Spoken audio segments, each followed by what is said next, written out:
வேலை செய்கிறதே ரொம்ப கஷ்டம். மண்டே ஏன்டா வருது அப்படிங்கிற மாதிரி சலிச்சுக்கிற அளவுக்கு கஷ்டமாக இருக்கும். அப்படி வேலை செய்கிறதே கஷ்டமாக இருக்கிற நமக்கு ஆபத்தான வேலைகளாக இருந்தால் அது எவ்வளவு கொடூரமானதாக இருக்கும்.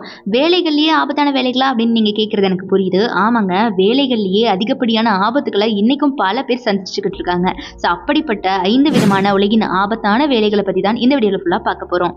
ஸோ வாங்க வீடியோக்குள்ளே போகலாம். Number 1, deadly graph. அலஸ்கால இருக்கக்கூடிய கடலை தான் டெட்லி சி அப்படின்னு சொல்கிறாங்க. ஏன்னா இங்கே அந்த அளவுக்கு ரொம்ப ஆக்ரோஷமான அலைகள் அடிக்குமா. இந்த கடலில் சாதாரணமான கப்பல் எல்லாம் போகவே முடியாதான். ஆக்ரோஷமான அலைகளை தாங்கிறதுக்காகவே உருவாக்கின ஸ்பெஷலான கப்பல்களால் தான் இந்த கடலில் டிராவல் பண்ண முடியுமா. இந்த ஆக்ரோஷமான கடலில் தான் அதிக விலைக்கு விற்கக்கூடிய ராட்சச நண்டுகள் வாழுதுங்க. இந்த நண்டுகளை பிடிக்கிறதுக்காகவே தான் இவங்க இந்த இடத்துக்கு வேலைக்கு வராங்க. இவங்க இவ்வளோ ரிஸ்க் எடுத்து எதுக்காகடா இந்த நண்டுகளுக்காக இந்த கடலுக்கு போறாங்க அப்படின்னு உங்களுக்கு தோணலாம். ஆனா அந்த நண்டுகளை பிடிக்கிறதுக்கு அவங்க வாங்கக்கூடிய சம்பளத்தை கேட்டா கண்டிப்பா உங்களுக்கு தலை சுத்தும். இவ்வளோ ரிஸ்க் எடுத்து இவங்க செய்யக்கூடிய இந்த வேலைக்கு ஒரு மாசத்துக்கு $15,000, அதாவது இந்திய மதிப்புக்கு 12 லட்சம் இவங்க சம்பளம் வாங்கிட்டு இருக்காங்கங்க. இந்த நண்டுகளை பிடிக்கிறதுக்கு இவ்வளோ சம்பளமா அப்படின்னு கேட்டா எஸ், ஆமா.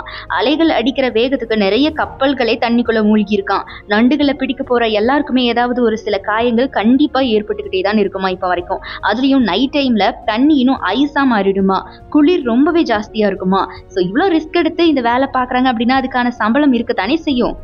Number 2, crane operator. உயரத்தை பார்த்து பயப்படாதவங்க மட்டும்தான் இந்த கிரேன் ஆப்ரேட்டர் வேலையை பார்க்க முடியுங்க.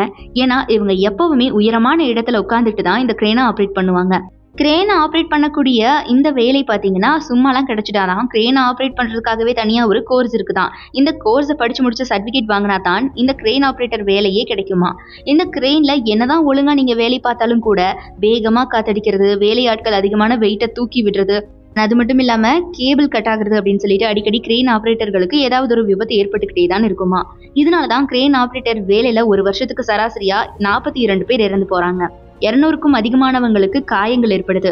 இதுவரைக்கும் நம்ம இந்தியாவில் பெண் கிரேன் ஆப்ரேட்டர்கள் கிடையவே கிடையாது. இங்கிலாந்தில் இருக்கக்கூடிய கேட் ஃபஹே அப்படிங்கிற பெண் தான் முதல் கிரேன் ஆப்ரேட்டராக வேலை பார்த்துட்டு வராங்க.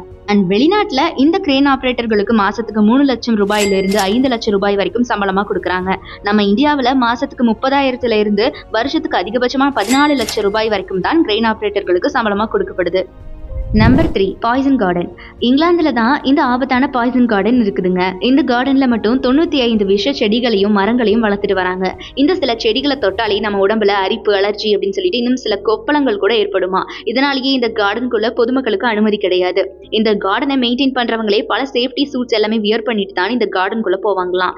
அந்த அளவுக்கு இங்க ரொம்பவே ஆபத்தான செடிகள் எல்லாம் இருக்குதுங்க. நிறைய நோய்க்கான மருந்துகளை முக்கியமா பாத்தீங்கன்னா இங்க தான் கண்டுபிடிக்கிறாங்க. ஸோ அந்த மருந்துகள் எல்லாமே கண்டுபிடிக்கணும் அப்படின்னா இந்த கார்டன் இருந்து தானே ஆகணும். ஸோ அதனால தான் இந்த எல்லா விஷ செடிகளையும் இந்த கார்டனில் வளர்த்துட்டு வராங்க.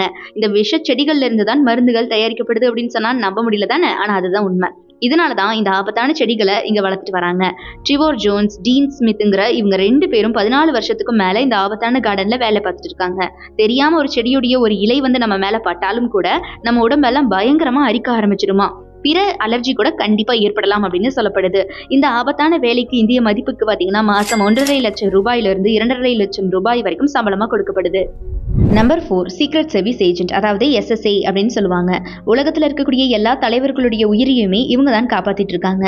அண்ட் ரீசெண்டாக பார்த்தீங்கன்னா டொனால்ட் ட்ரம்ப்பை கூட ஒரு கொலை முயற்சியிலிருந்து இவங்க தான் காப்பாற்றினாங்க. SSA ஆகிறது அவ்வளோ ஒன்றும் ஈஸி கிடையாதுங்க. முதல்ல இராணுவத்தில் கொஞ்சம் வருஷம் எந்த தப்பும் செய்யாமல் வேலை செய்யணுமா. அப்போதான் இந்த ஏஜென்ட்டாக அப்ளை பண்ணுற எலிஜிபிலிட்டியே வருமா. அதுக்கப்புறம் கடுமையான ட்ரைனிங் இருக்கும். நல்லா பைக் ஓட்டணும், ரேசர் மாதிரி கார் ஓட்டணும், அது மட்டும் இல்லாமல் துப்பாக்கியை அசம்பிள் பண்ணக்கூடிய அந்த திறமை இருக்கணும். இந்த மாதிரி ஏகப்பட்ட ட்ரைனிங்ஸை நீங்கள் தாண்டி ஆகணும். அண்ட் பார்த்தீங்கன்னா காரை தலைகீழாக திருப்பி போட்டால் கூட அந்த நேரத்தில் பிரசிடென்ட்டுடைய உயிரை எப்படி காப்பாற்றணும் அப்படின்னு உங்களுக்கு தெரிஞ்சிருக்கணும். அமெரிக்காவில் 1865 சீக்ரெட் சர்வீஸ் அப்படிங்கிற இந்த விஷயத்த ஆரம்பிச்சிருக்காங்க. எதிரிகள் விமானத்தை தாக்குனா எப்படி பிரசிடென்ட்டை காப்பாற்றுறது, தண்ணிக்குள்ளே விழுந்தா கூட அவங்களை எப்படி காப்பாற்றுறது, பாம்பு போட்டால் கூட எப்படி பாய்சன் கேஸ்ல இருந்து அவரை காப்பாற்றுறது அப்படின்னு எல்லா விதமான ட்ரைனிங்கையும் உங்களுக்கு கொடுத்துருவாங்களாம். அண்ட் நீங்கள் இந்த மாதிரியான எல்லா ட்ரைனிங்லையும் பாஸ் ஆனால் மட்டும்தான் SSA ஆக முடியும். அமெரிக்காவில் இவங்களுக்கு மாதத்துக்கு 10,57,000 ரூபாய் சம்பளமாக கொடுக்கப்படுது. அதாவது நம்ம இந்தியாவில் இவங்களுக்கு மாதம் 2 லட்சம் ரூபாய் வரைக்கும் சம்பளம் அப்படின்னு சொல்லப்படுது. Number 5, storm chaser. புயல் அடிக்கும்போது முதல்ல எல்லாருமே அந்த இடத்த விட்டு ஓடிடணும், தப்பிக்கணும் அப்படின்னு தானே நினைப்போம். ஆனா இவங்களுடைய வேலையே அந்த புயலை ஆய்வு பண்றது தான். அமெரிக்கால இருக்கிற ஒக்லஹாமா அப்படிங்கிற ஒரு இடத்துல பாத்தீங்கன்னா வருஷத்துக்கு 55க்கும் மேல புயல்கள் உருவாகுதான். அப்படி உருவாகுற புயலுடைய வேகம், அந்த புயல் போகிற திசை அப்படின்னு சொல்லிட்டு அது எந்த அளவுக்கு பவர்ஃபுல்லா இருக்கு அப்படிங்கிற வரைக்கும் இவங்க ஆய்வு பண்றது தான் இவங்களுடைய வேலையே. அந்த வேலைக்கு பேரு தான் ஸ்டோம் சேசர்ஸ். ஸோ இதுல பாத்தீங்கன்னா ஆரம்பத்துல நார்மலான கார்ல தான் போய் ஆய்வு பண்ணிட்டு இருந்திருக்காங்க. நிறைய ஸ்டோம் சேசர்ஸ்கள் புயல்ல சிக்கி இறந்து போயிருக்காங்க. இதனாலேயே இப்ப இந்த வித்தியாசமான டாமினேட்டர்ங்கிற வண்டியை உருவாக்கி இந்த வண்டியில போய் தான் புயல் ஆய்வு பண்ணணும் அப்படின்னு சொல்லிட்டாங்களாம். இந்த ஒரு வண்டியுடைய விலை $7.5 லட்சம், அதாவது இந்திய மதிப்புக்கு 6.5 கோடி ரூபாய். அண்ட் என்னதான் இந்த மாதிரியான ஸ்ட்ராங்கான வண்டியில போனாலும் கூட புயலை ஆய்வு பண்ணும்போது இவங்க நிறைய பேர் பாத்தீங்கன்னா ரிஸ்க் எடுத்து தான் இந்த வேலையை பார்த்துட்டு இருக்காங்க. இந்த வேலைக்கு பாத்தீங்கன்னா 1 மணி நேரத்துக்கு $43, அதாவது இந்திய மதிப்புக்கு 3600 ரூபாய். அதாவது இந்த சம்பளம் கொஞ்சம் குறைவா இருக்கலாம். 1 மணி நேரத்து சம்பளத்தை நம்ம பார்க்கும்போது அப்படித்தான் இருக்கும். ஆனா பாத்தீங்கன்னா ஒரு வருஷத்துக்கு இவங்களுக்கு அதிகபட்சமா $90,210, இந்திய மதிப்புப்படி 75 லட்சம் ரூபாய் வரைக்கும் சம்பளமா கொடுக்கப்படுது. இப்ப சொல்லுங்க, வேலைக்கு போலாமா வேணாமா அப்படின்னு. என்னதான் இவங்க இத்தனை பேர் இவ்வளவு சம்பளம் வாங்குறாங்களே அப்படின்னு நம்ம நினைச்சாலும் கூட ஒவ்வொரு நாளும் மரண பயத்தோட தான் வேலை செய்யணும். அப்ப நம்ம எவ்வளவு அழகா வேலை செஞ்சுட்டு இருக்கோம்னு கொஞ்சம் யோசிச்சு பாருங்களேன். இந்த வீடியோ பிடிச்சிருந்தா லைக் பண்ணிக்கோங்க. மறக்காம நம்ம அறம் யாதனல் சேனலை சப்ஸ்கிரைப் பண்ணி சப்போர்ட் பண்ணுங்க.